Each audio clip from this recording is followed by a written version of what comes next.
Salut! Le confinement a un impact sur notre vie sociale et ça peut parfois compliquer un peu les choses. Aujourd'hui, je mène quelques réflexions pour gérer au mieux notre retour à la vie sociale en présentiel.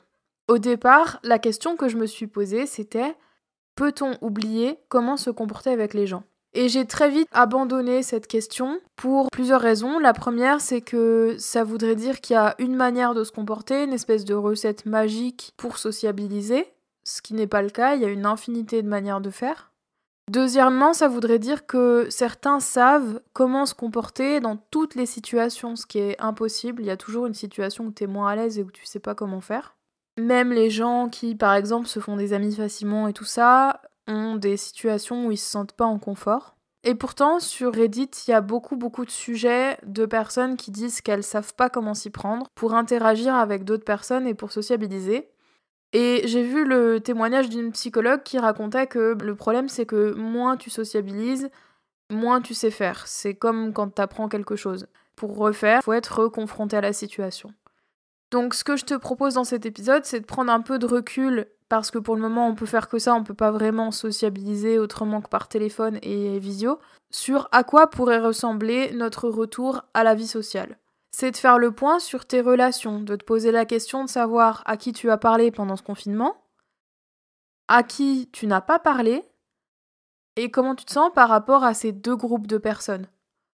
Pour ceux qui te font te sentir mal, peut-être qu'il faut reconsidérer ton intérêt à les côtoyer, parce que si tu les côtoies, c'est que tu en retires un bénéfice. Peut-être qu'il serait bon de réévaluer et de faire une balance pour voir si les bénéfices sont toujours supérieurs à ce que tu subis pour les côtoyer.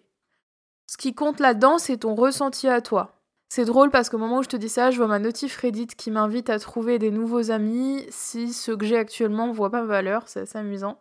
Et en même temps, c'est pas totalement faux. D'autre part, la vie ne s'arrête pas à cause du confinement, donc comme je l'ai dit juste avant, j'espère que tu as pris la peine d'appeler des amis, de garder des contacts sur les réseaux sociaux, etc. Si c'est pas le cas et que t'en avais pas envie, c'est pas grave, mais ça peut être une bonne manière de te ramener vers la société de manière plus douce. Là, les conditions ont été des conditions compliquées pour s'entendre. Tu en as sûrement retiré beaucoup d'apprentissage parce que t'as appris à découvrir les personnes que t'as l'habitude de côtoyer en situation pas spécialement sereine.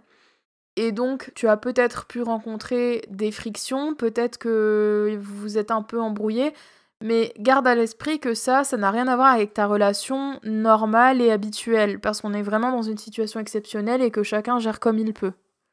Ce que je te propose aussi, c'est de porter attention à ce qui t'a énervé chez tes amis, parce que ça te montre ce sur quoi tu peux encore t'épanouir. Les autres sont notre reflet, donc ça veut dire que ce qui t'irrite chez une personne en face de toi, c'est que ça fait vibrer quelque chose en toi.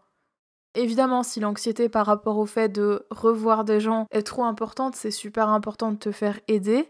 Et rappelle-toi qu'il y a beaucoup de gens qui sont dans ta situation et qui vont appréhender potentiellement la reprise, et donc tu n'es pas tout seul, et c'est normal aussi qu'il y ait ce moment de rodage potentiellement. On a toujours tendance à appréhender énormément l'avant un événement, alors qu'en fait l'événement en question est pas si grave que ça au final. Et c'est ok, et tu verras que ça passera tout seul. Dans tous les cas, je suis sûre que les relations que tu as choisi de garder et toi, vous n'en ressortirez que grandis. Donc profite pour faire ce travail, vu qu'hier on a fait un travail sur les nouvelles habitudes que tu as mis en place. Comme ça, on est dans la continuité de ce que tu peux faire pour avoir une vision globale de ta vie. Et ça te permettra du coup de repartir sur des bonnes bases dès que tu auras fait ces deux bilans. C'est la fin de cet épisode, j'espère qu'il t'a plu. Si c'est le cas, n'hésite pas à le partager autour de toi. Je te mettrai mes liens dans la description ainsi que l'épisode d'hier si tu ne l'as pas encore écouté. On se retrouve demain pour un nouveau contenu. D'ici là, porte-toi bien. Merci pour ton écoute et à demain.